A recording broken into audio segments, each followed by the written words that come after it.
let's talk about a four-letter word that makes most people nervous: debt. For most of us, it's a one-way ticket to financial stress. We're told to avoid it like the plague. But what if I told you that this fear of debt is actually what's holding millions of people back from building real, generational wealth? What if I told you that the right kind of debt could actually make you a millionaire? It's true. The wealthy have been using a specific type of debt for decades to buy assets, build businesses, and create fortunes. There's a simple but powerful distinction that separates wealth-building borrowing from wealth-destroying borrowing. Once you get it, your entire financial life can change. In this video, I'm going to break down the only guide you'll ever need on good debt versus bad debt. We're going to dismantle the fear and replace it with a blueprint. Think of debt like fire. It can cook your food and keep your family warm, or it can burn your whole house to the ground. The difference isn't the fire itself, but who's in control. For too long, we've been taught to run from the flame, while the rich have been using it to light their way to success. The problem isn't debt, it's the lack of education around it. Today, that ends. We're going to give you the financial literacy that separates the person who gets burned from the person who builds an empire. Before we can use debt to build, we've got to understand how it so often destroys. This is bad debt, and it's a modern-day plague. It's the kind of debt that's incredibly easy to get into and feels nearly impossible to get out of. The line in the sand is this: bad debt is borrowing money to buy things that go down in value, make you zero income, and only serve to drain your bank account. The most common and dangerous culprit is high-interest credit card debt. Right now, the average credit card APR is in the 21 to 23% range, but depending on your credit, it can easily climb into the high 20s or even 30s. When you buy a new TV or a fancy dinner on a credit card and don't pay it off right away, you've walked right into the trap. You're now paying a mountain of interest on something that's losing value every single day. That TV isn't making you money. That dinner is gone. But the debt and its crushing interest sticks around and grows. It's financial quicksand. Then you've got auto loans from brand new cars. A new car loses a huge chunk of its value the second you drive it off the lot.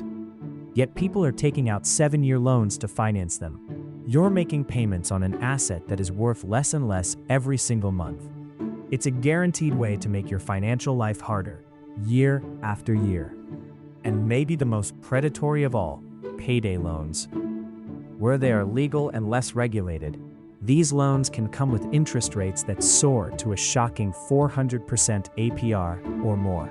They're marketed as a quick fix, but are designed to be a permanent trap, preying on desperation and creating a cycle of debt that's nearly impossible to break. Bad debt has a few key traits. 1. A high interest rate, often over 15%. 2. It's used for depreciating assets or pure consumption. 3. It gives you zero tax benefits.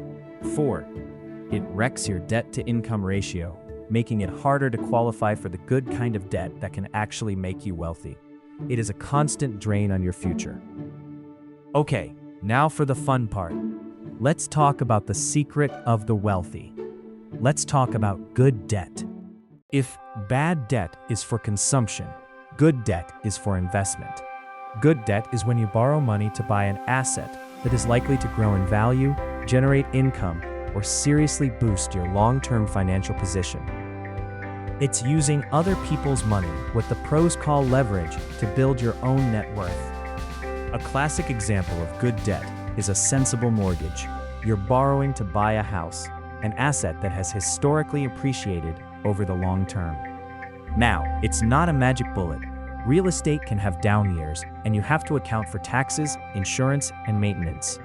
But instead of paying rent, where that money vanishes forever, you're paying into an asset that you own and building equity.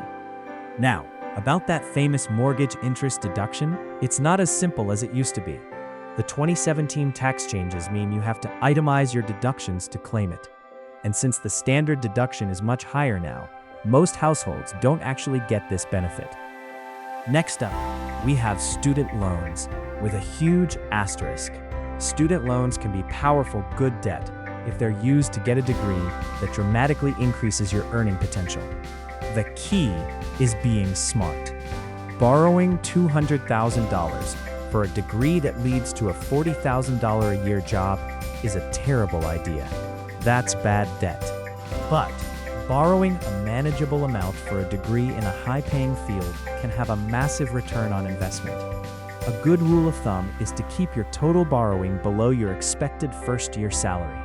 And while federal loans have fixed rates, they aren't exactly low anymore, with recent undergraduate rates climbing over 6% and parent grad school loans even higher. Plus, any potential tax deduction on the interest has income limits.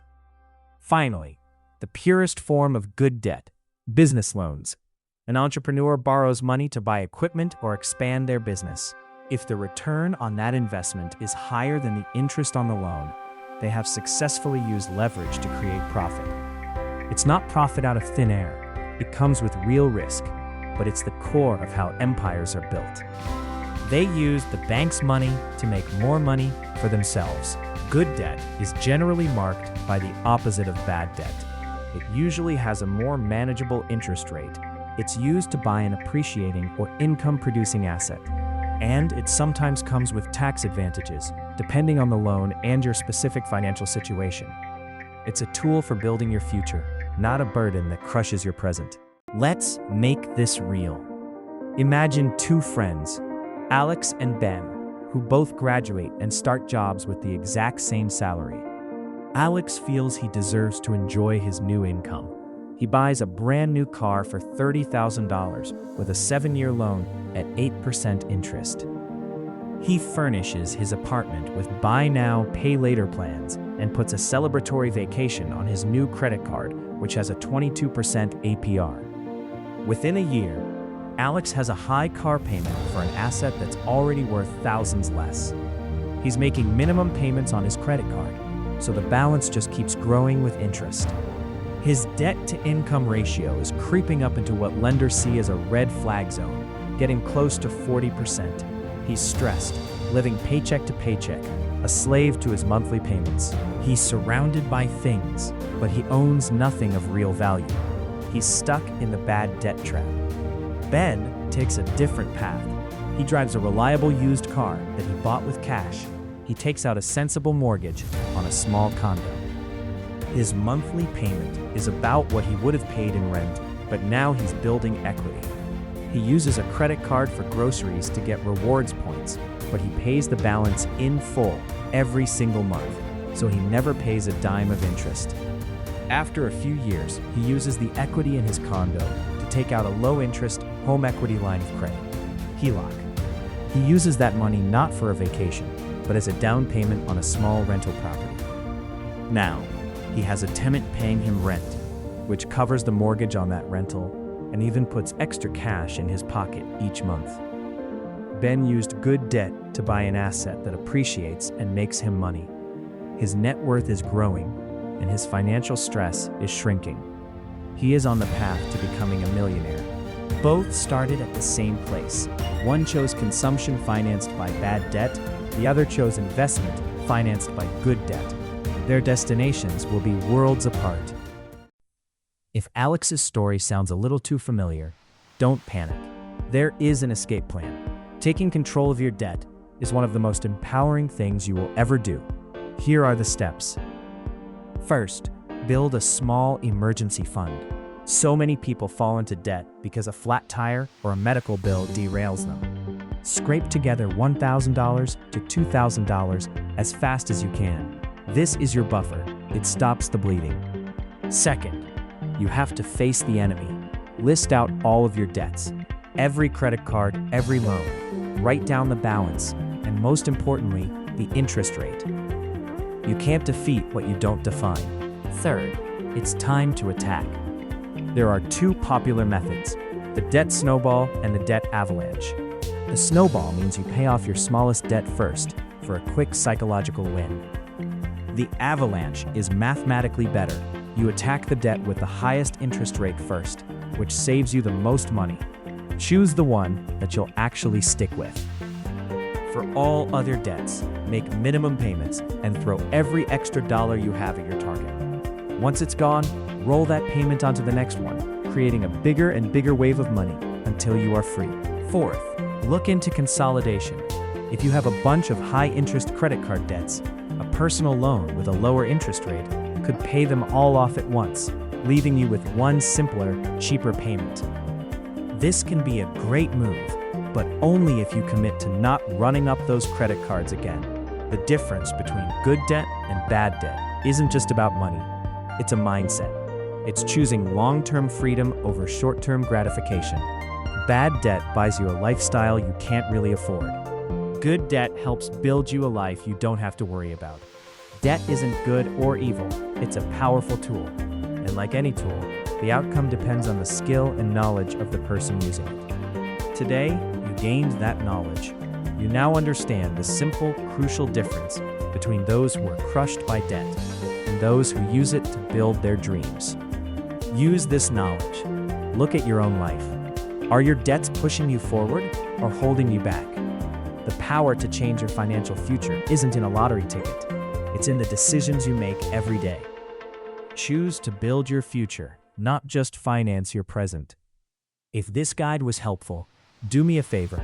Hit that like button and subscribe for more content that puts you in control of your financial destiny. And I want to hear from you in the comments. What's one step you're going to take this week to either get rid of bad debt or explore good debt?